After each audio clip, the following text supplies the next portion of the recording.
What is up, guys? Rick is here, and this is the Overpower 8 Sandhawk. So this is a DLC weapon from Captain Scarlet's Pirate's Booty DLC, and you are given this as a quest completion reward in one of the main storyline quests. Now, this is one of the most popular guns in the game because it is known as a raid boss killer. This is definitely, this in combination with the B shield, is known for taking down raid bosses extremely quickly. Now, this is because this gun, when you see me shoot with it, you can see that the bullets come out in a bird-like pattern, like a bird flapping its wings, hence the Sandhawk name. Now, what's important is that in the damage, it doesn't say ×7, even though it shoots 7 projectiles at a time.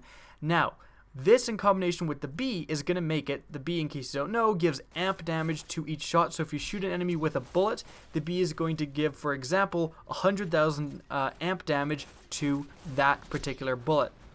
Now, if you shoot an enemy with a shotgun, you know, back in the days of Yonder, way back at the beginning of Borderlands, it would actually do, let's say you shot it with a conference call that had ×7 and a B shield. Each of those 7 projectiles would be increased by the 100,000 amp damage, so you'd be getting 700,000 amp damage per shot with a shotgun that is ×7.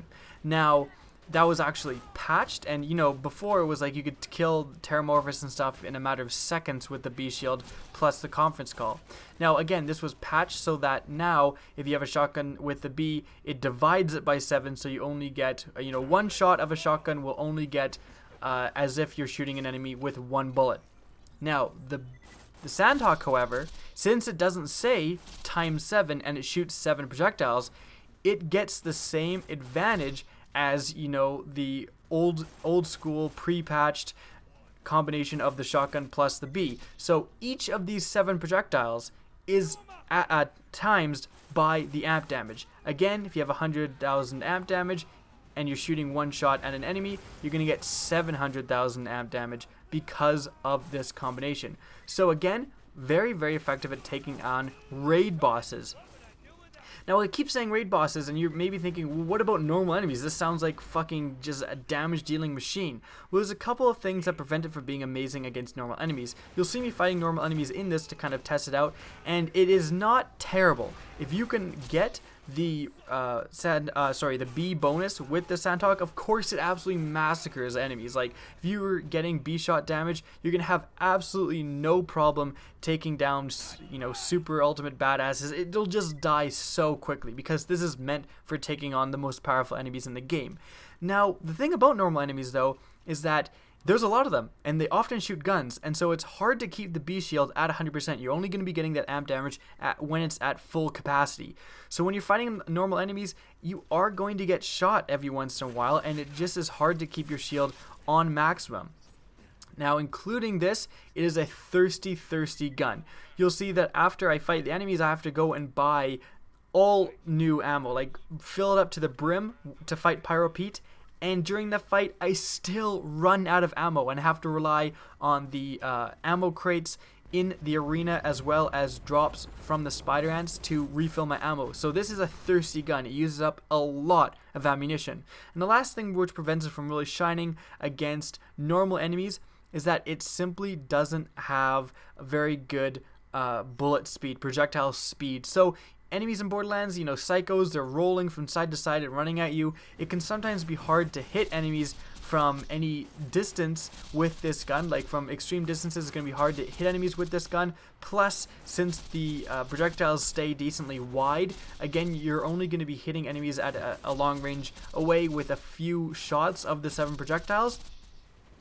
And again, it kind of like problems kind of compact when you're talking about this gun. Like I just said, so it's hard to hit enemies at long range, but you would prefer to hit enemies at long range because you want to keep your B shield up.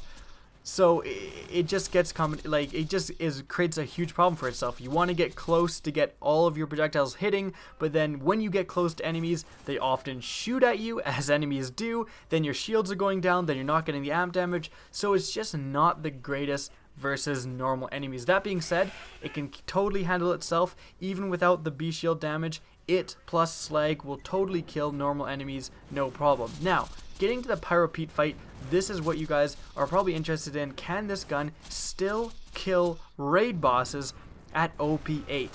And you'll see that it is taking a lot longer than I am certainly used to.